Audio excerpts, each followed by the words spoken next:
kulisayo kuva mukumulako nkwebaza okubanga okyalina ffe programu zukuka kanyumero kansonga Maurice Mukibi Omugave awonalabo kenu kyamuzi tugeze okumulamu nga nkubuuza ku nsonga ya dola nenkubuuza ne ku nsonga y'emyezi gino egiweebwayo nti agira akyasula mu myezi mukaga nga bweyetereza negwe nanyini nyumba oba oli kuki tutandikirawo mu Uganda okusinza ku ssemateeka waffe shiringi eri protected by the constitution. Olwekyo omuntu yenna abadde awaliriza omupangisa okusasula mu dola aba akontanye ne constitution. Buli Munnayuganda yenna ateekeddwa okuprotectinga ekitiibwa kya siringi. Kati gwe okutuleetera karensi y'eggwanga eddala nti gy'otongozeza oba out of law. Yes. Tuke ku kya myezi gino egiweebwayo myezi mukaaga myezi 3 waliwo emyezi 3 nti nga tonaba kwongeza ssente za rent oteekeddwa okuwa notisi ya myezi 3 eri omupangisa nti gye bujja maaso. Yes. Nja kwongeza ate tosaanye kusukka 10%. Kinooza kiri fair kubanga balandlords abamu babadde bw'alaba abantu ng'oba basimbyeko layini olunaku olumu nga bagula wamukasa banzibadda mukyala twongeze banzibadda bateesa 2 na mukyala we nti okuva kaakati twongeza ekintu ekyo kinyiga ate era kinafuya n'essiringi yaffe n'owulira kye bayita inflation. Inflation ejja ekireeta inflation okimanyi mu ggwanga too much money chasing little in production. Sente tiziba nti tiziriiwo weziri naye sente ebintu ebyandibadde bikweka sente ezo tibiriiwo ye inflation nolwekyo okulwanyisa inflation wetaaga banking system ennungi ennuŋŋamu wetaaga emiwendo egiri stable nga si buli ddakiika nti okyusa emiwendo kisobozese n'abo ababigula okupulaninga obulungi engeri gye banaagenda nga babigula kubanga ebimu bikwata ku bulamu bwabwe. Ekyo ng'okitadde wabbali etteeka teryaluŋŋamizza bulungi mukwano Oluganda oluteekwa okubeerawo wakati wa nannyini kizimbe n'apangisa. Ebiseera ebisinga nze nakulira nasomera ekitundu ekimu nakisomerako nga ndi mu Kampala muno nali mbeeraawo basembuule nga okuva bwe napangisa ku mugenzi Buule mwami Buule mukama amumuze mirembe twafuuka baluganda ne bwe nafiirwanga nga yasooka okutuuka gye nziika e Masaka e Mwalo abantu baffe abatuwuliriza muleme kulowooza nti etteeka lye baleese lye lijja okutinda enkolaganayo ne nannyini nyumba. Osaanye obeere n'obuntu bulamu bukusike ebbiru ne bwekuyitirirako ng'olina obuntu bulamu ekyo kya buguzi kinene eri landlord ow'ennyumba agamba omuntu oyo Lubyayi atuyisa bulungi ajja kuleeta ssente katulabe sizoni eno katumuweyo ebbanga. Naye abantu abamu olw'okuba apangisa afuukira ddala nakiwagi yayagala n'okuwa landlord ebiragiro kwigamba ne kitakola bulungi. Abantu ba Ssaabasajja beemanyi obulungi wano naddala wano mu Buganda ayitibwa omupangisa babeera bantu balamu. Ate ne ba landlords bamanya nti ekyokubeera landlord tekikutegeeza nti olina kukola nga Katonda. Nedda naawe ow'ekitiibwa abantu bo abapangisa kuzimba ekyo mujja kulaba emirembe. So kyenjagala okuwakanya etteeka terijja kuzzaawo Luganda ng'ate lirimu amateeko amakakali agayuzaayuza enkolagana. Oluganda wakati wa landlord ne nannyini n'oyo apangisa tojja dutungira ku tteeka. Luteekwa okubeera nga lukusike mu ntegeeragana n'obuntu bulamu bwa parties zombi ekibadde kiraakinga ennyo. N'olwekyo etteeka eryo tulowooza nti lijja kukyusibwamuko ebintu ebirala waliwo ebinyigira ddala abantu ba landlords ate n'abo abapangisa ebizimbe. Waliwo for example ensonga ya amazzi sige gafuga obuyonjo amasannyalaze ebisasiro sirowooza nti etteeka liyinza okuluŋŋamya ebintu ebyo. Kasasiro gw'omwekozeseza gwe omuntu wa bulijjo. Yes. ate landlord ejja kweyoleka kasasiro wa mutwale. Yes. Kakati obuzibu obulala nti ye nannyini kizimbe ayinza okuteerako amasannyalaze naye gwate apangisa oyagala kujja nakuuka mu bubba ate ng'amasannyalaze kati ga bbeeyi nnene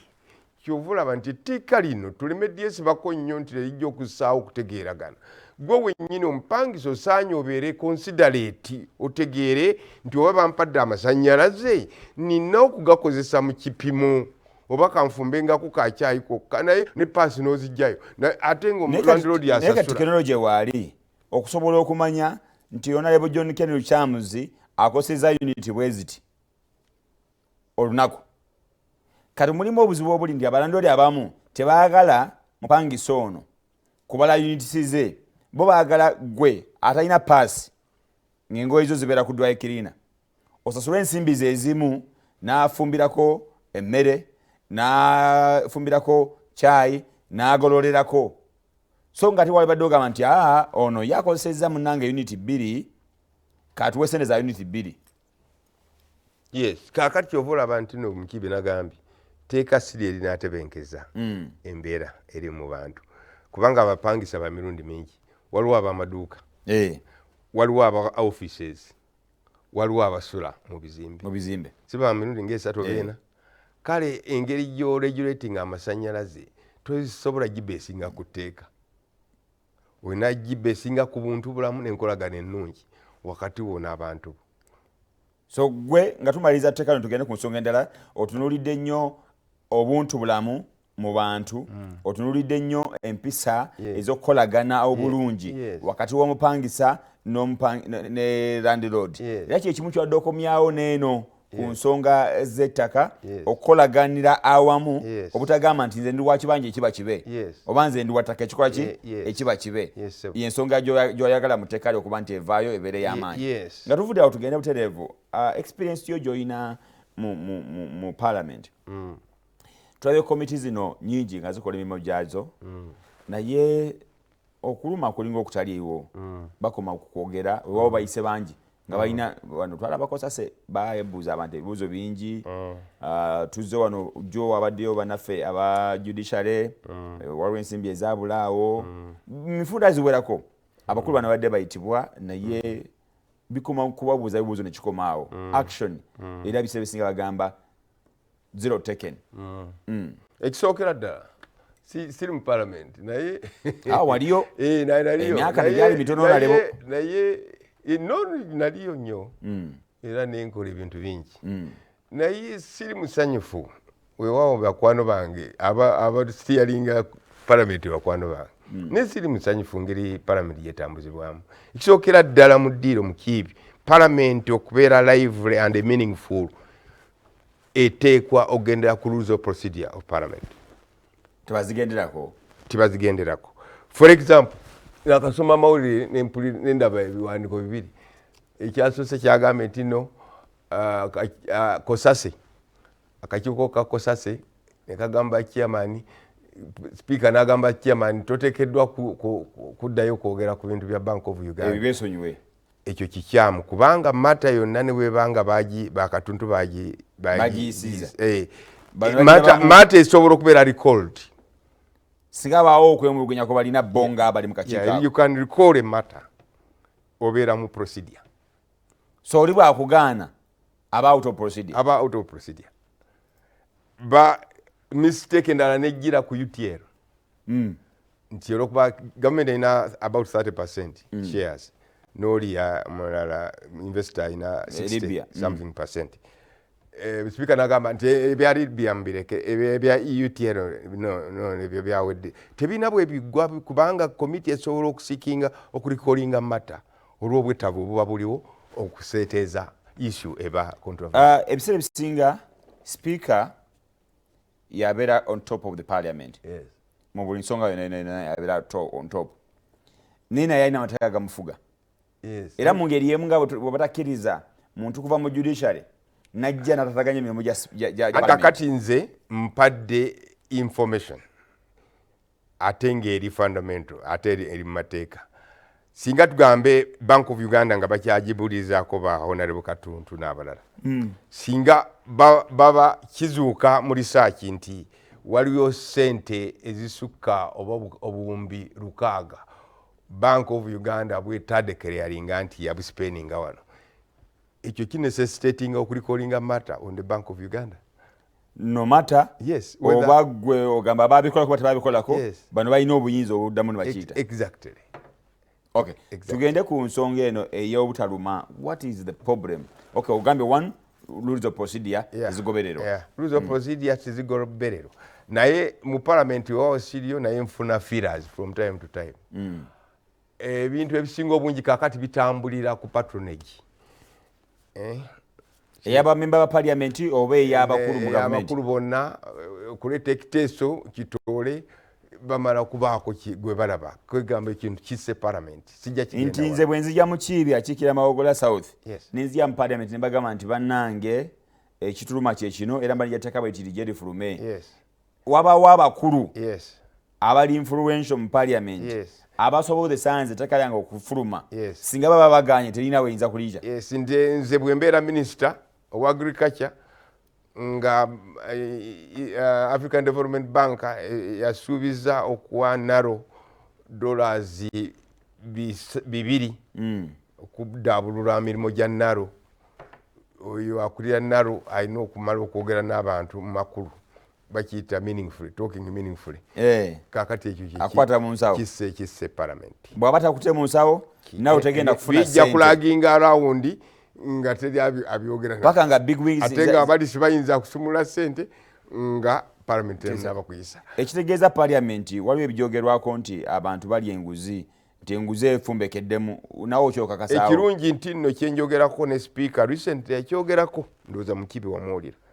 Oweekitiibwa Kadaga tukwebaza nnyo agamba no tujja kukkiriza bintu bitambulira ku sponsorship ekimu kukyemesa committees twogedde ku kiri ekyokubiri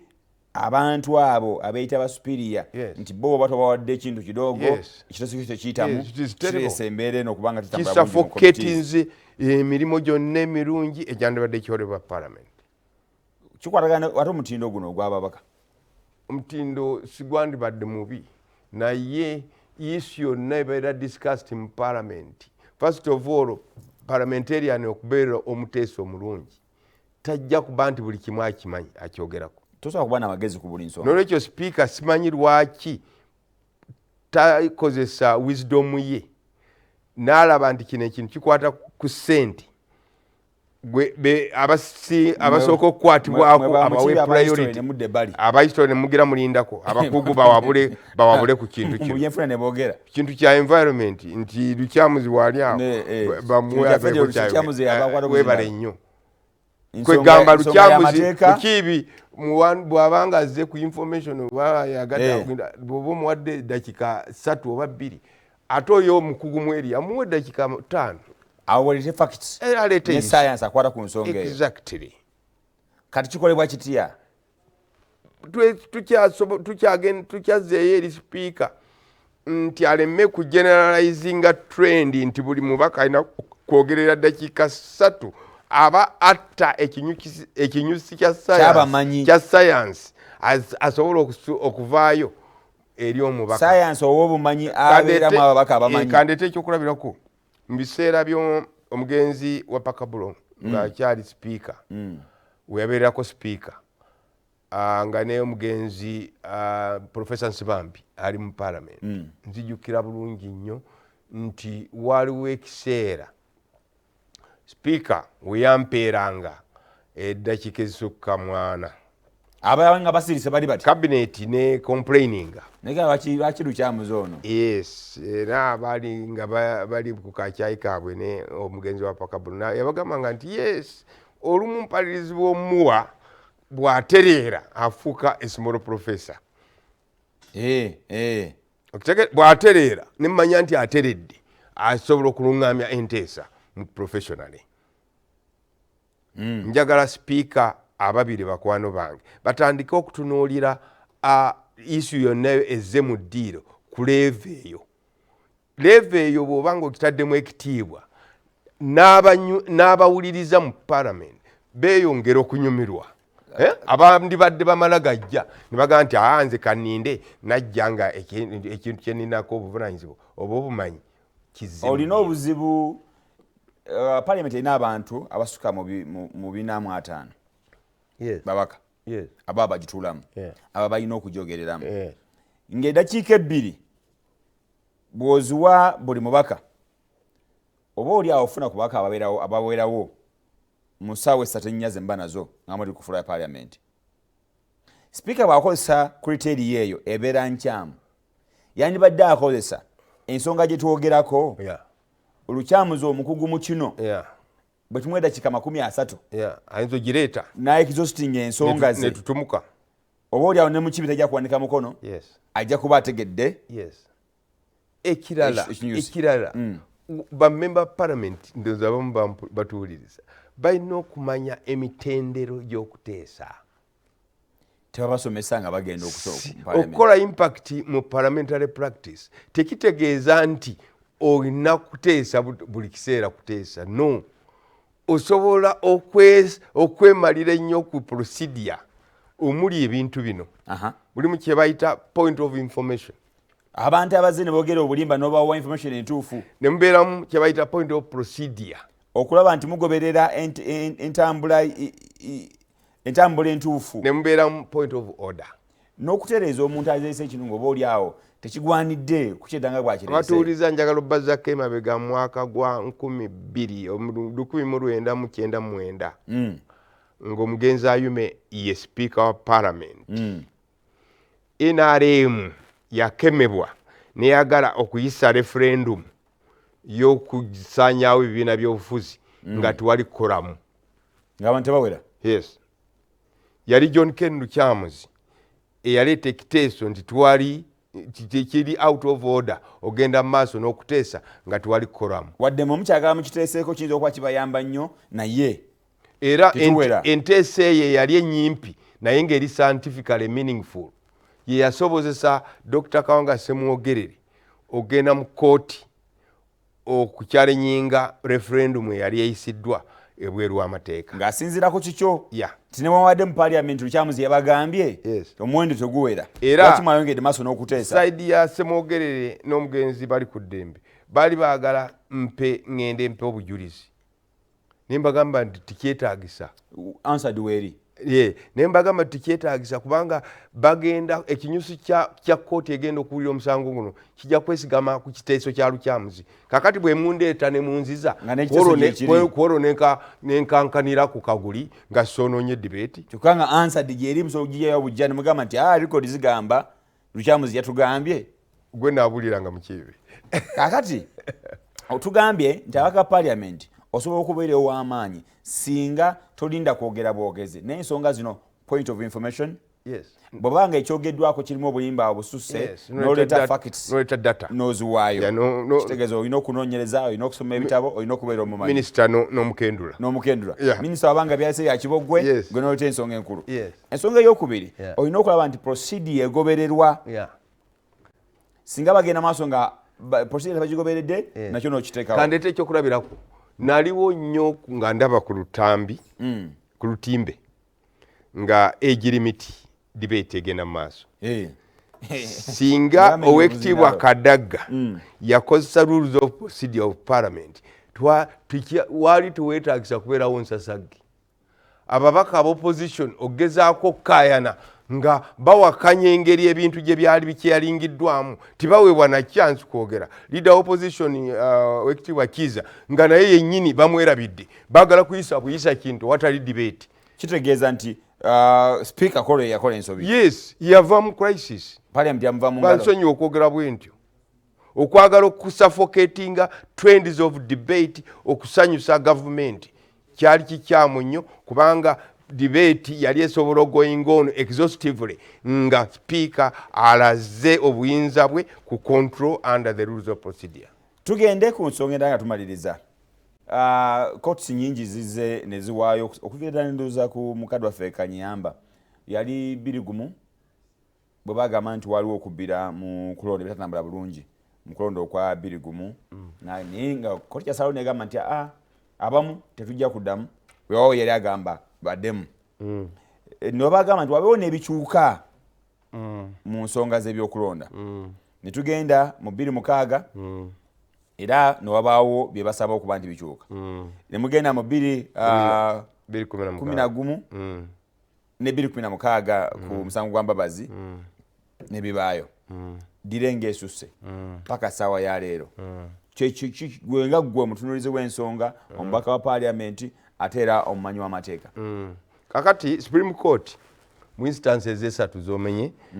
2-1 2-6 2-11 kumbi instances zinganyi 2-16 zonna Supreme Court yarulinganga okusingira ddala mu 3 2001 2006 2016 yarulingira ddala specifically n'ekiteeka mu black and white nti areas zino ne bwe ziteza z'amateeka g'okulonda ziteekwa okukyusibwa okuva ze barulinga gavumenti ebadde edooginga nga bwegezaako bikolako ebireeta leeti time ne bakatinga short ku mulundi guno njagala okwebaza ennyo Professor Sempebwa, Professor Juko ne banne Professor Nyango abasobodde ogenda mu court mu Supreme Court nga basikinga orders of the Supreme Court tikinabaawo mu byafaayo bya Uganda Supreme Court kuyisa orders ezigamba eziwaliriza ekintu kikolebwe. This precedent may not be jumped or jumpable. Singa the Supreme Court never anti yavuddeyo ruling yayo yabadde ya order nebo wabanga ki mwezi gumu zennaku 3 so tusuubira wabalina ku nga 20 mu mekezi bwayo kati nga 25 naku nga 25 yes bateekwa buteeka okuleeta proposals as amendment kati bwe bagaana ozireeta Speaker wa Parliament ajja kukozesa ekiragiro kya kooti awe n'owagaba Shadow Minister Attorney General ogenda maaso n'okufloatinga amendments. Bw'abanga gavumenti yo tezireese yes Attorney General Speaker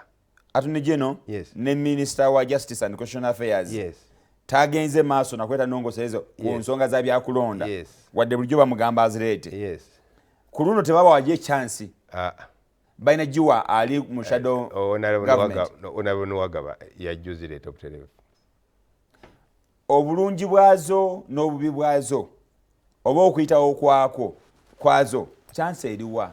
ng'ekyo tonaba kituukako ebintu bibiri gavumenti efuga okutuuka okumala ogiwaliriza bamala okufuna court order, Supreme Court order nti bateeke mu nkola ebyasalwawo kize shame kiswaza eryo n'olwekyo dibudde nnyo kituli kinene eri gavumenti wange eri mu buyinza ne bagiwaliriza buwaliriza ku Supreme Court level nti mukole kino ate nga Supreme Court yakyogera ddalunye nti mukole kino naye ne batuuka okusikinga ekiragiro kiba kikyamu nnyo kiswaza. That is number 1. Number 2, government eno nyomi eyinza okuwalirizibwa obutaziwaayo bwetaziwaayo opposition nebanga playing a part government yandibadde playing nakyo dibu kituli kinene bunafu bunene ona bakade katugenzeeko nensaba mu dakika emu esembayo oberenga osibula banya ne basebo mwebale nnyo okumpuliriza mwebalire ddala nnyo abagazi ba federal njagalo bategeeza nti mwaka guno nga tigunaggwako tusubirayo federal conference ejjo okumenya emiti nga mulimu n'abantu ab'ebweru betugenda okuyita bazze basosowaze ekigambo ky'okugabana obuyinza regionally mwebale nnyo Ssaabasajja Kabaka awangaale nsuubira okubeera omukwaba bajja ogiteekateeka weewaawo omulabi wa telefayini yaffe webale kubanga obadde naffe bwetutandikidde paka saawa eno bali amasaka mbajukiza nakugenda kubeera lwa mukaaga tugenda kubeerawo ku sports arena nga tuli ku mukolo ogw'okutuuza omusumba waffe Zaverius Jumba kati nno atanaba kubanga owaayo obuyambi bwo bwonna walibadde okubira bujjo twategeeza ensonga eno ebirango biyita ku telefayini yaffe ate n'obuyambi tukyabwetaaga okubanga tusobola okukola omukolo ogw'ekitiibwa mwenna abasobola okufuna amabalowa gammwe twagala mutuke ng'obudde bukyali ate omukolo tuguweesa ekitiibwa olw'ensonga tugakuba n'abagenyi bangi mu nteekateeka eno twebaza olukiiko olutesitesi olukiiko olwadde mu nteekateeka eno olukiiko olunoonya ssente mwebale nnyo mwebale ddala ab'e Kampala abakulemberamu mukadde waffe omukungu John Frederick Kiyimba Freeman ate era ne bannaffe ab'e Masaka nammwe mwebale nnyo mwebale ddala mu nteekateeka eyo tujja lunaku lwakutaano tubeereyo ku lwomukaaga tuveeyo ku Sande awo nno tukole ate n'ensonga endala nze Morris Mukimu Mugave kulwa bannange tugenda mu programu Luganda Zaabu omukulu Mamba tefatama wali nnyo ku lwa ajja Sharifa Namatovu mu Coast FM naye tusigala ng'olaba telefayini yaffe tovaawo ayi Katonda kuuma maaso mogi akanyumero k'ensonga muzukuka kawagiddwa